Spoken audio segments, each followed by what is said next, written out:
Boy, I'm recording these things a lot today, but an issue just came up with a young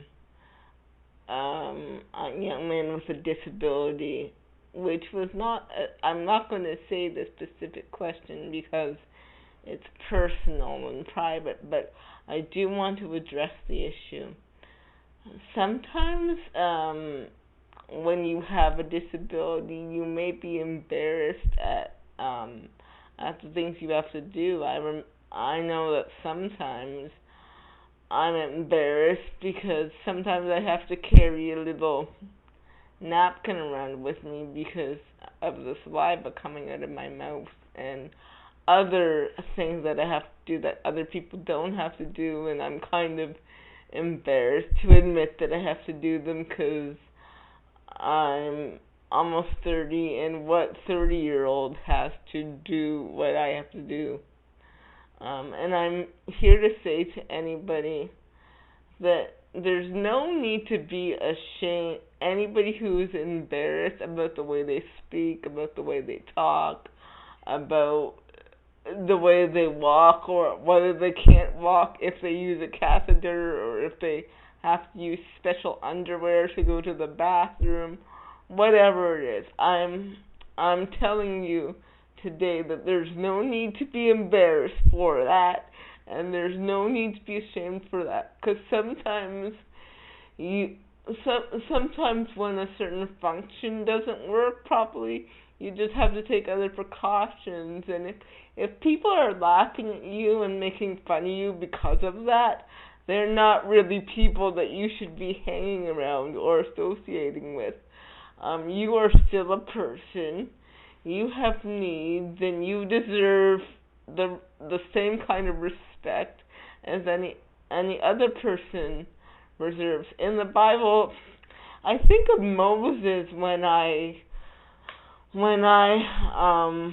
think about this. Moses said when God called Moses, and he was talking to God through a burning bush, Moses said, "Lord, I stutter. Lord, I do this, and Lord, I do that."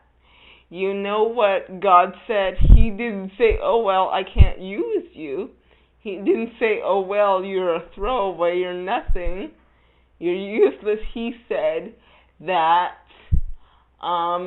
he said, the lame, the blind, I made them also. So whatever you have to do, whatever different circumstances you find yourself in, whether you talk kind of funny or whether you have twitches or seizures, none of that is anything to be ashamed of. It's just who you are.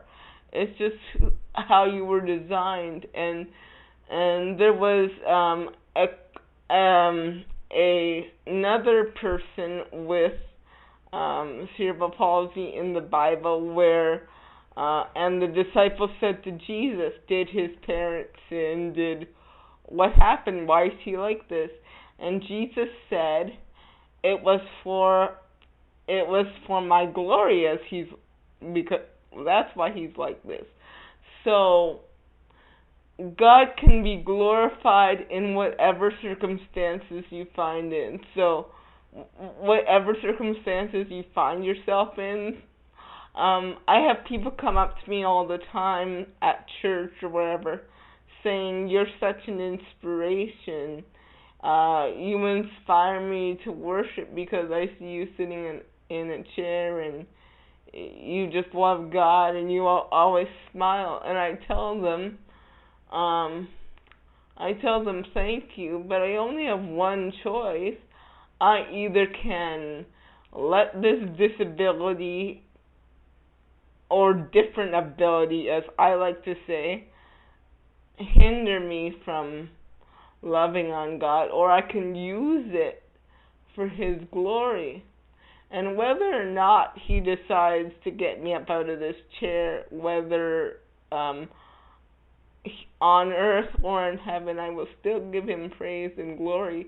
And I'm not ashamed of whatever I have to do.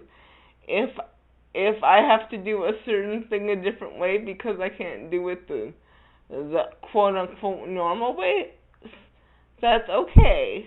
Everything is everything's all right. I'm still a person and I'm still unique. All right. So that's all I wanted to say on that. Be blessed.